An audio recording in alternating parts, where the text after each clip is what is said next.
announced a date for my trip to Jerusalem for Restoring Courage. It is 8/24, August 24th. It will be at the southern steps of the Temple Mount in Jerusalem. And there'll be two other events happening that week between the 21st and 24th. It is truly going to be I think, a life-altering week.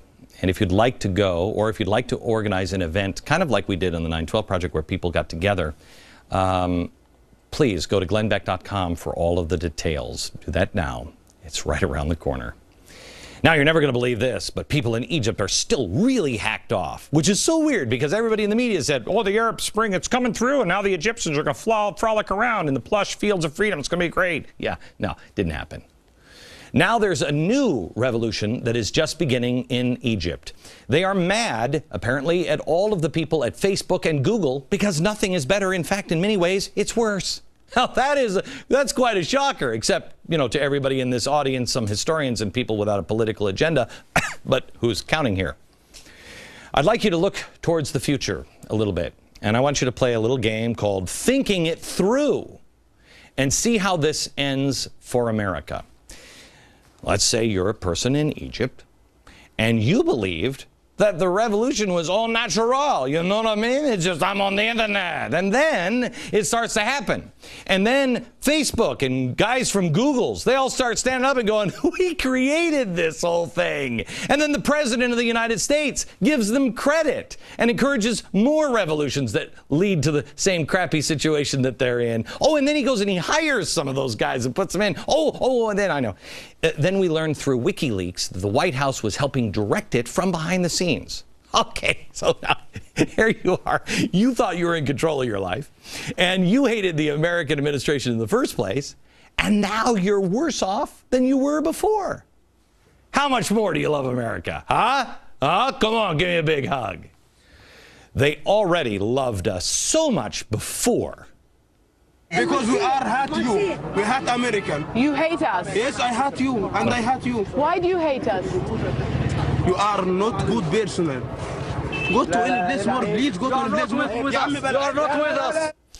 Okay, I was always hoping that he just meant that they don't hate us, but I think he means hate. What could possibly go wrong now? May I go back to the original board that was relentlessly mocked by the media? And now that everybody's just ignoring the fact that they were completely wrong. You should look at this board because it shows the future. I said at the time they would work against Israel. I said that it would spill over into Europe. And the pipe-smoking elitists said, no, don't listen to that man. It's poppycock. Europeans are so much more civilized, Yeah. Has anybody in the media bothered to check on the protests in Spain? If you remember the map, I specifically pointed out Spain so long ago. Watch. There I am, caliphate, and I was made fun relentlessly. Oh, gee, no, you can't do that. It's odd, because here they are in revolution in Spain, and there's me saying that and being mocked. Tens of thousands in the street. Something extremely uncommon in Spain, 21% unemployment. That's what's really starting to do it. I'm sure it didn't take a lot of arm twisting from the union thugs to get them into the streets. Greece now is 2 months away from running out of cash, and the protest this weekend started to move to Italy, where Italian revolution is a trend on Twitter. Greece, Italy, and Spain. By the way, just after the uprisings in Tunisia, we warned you 5,000 Tunisian refugees fled in boats to Italy.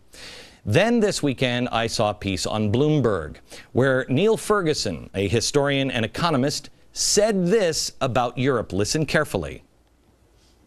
The Eurozone has become a kind of government-killing machine, and that most governments right now who have been incumbent over the years of the financial crisis are being punished. Yeah, listen to the whole thing because it's spooky. It is what I wrote on this board, that it would sweep the Middle East, it would destabilize Europe, and then the rest of the world. The governments are becoming government-eating machines.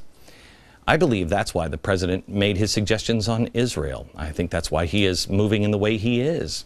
he has suggested people get more involved in the Arab uprisings, which are clearly not in the people's best interests.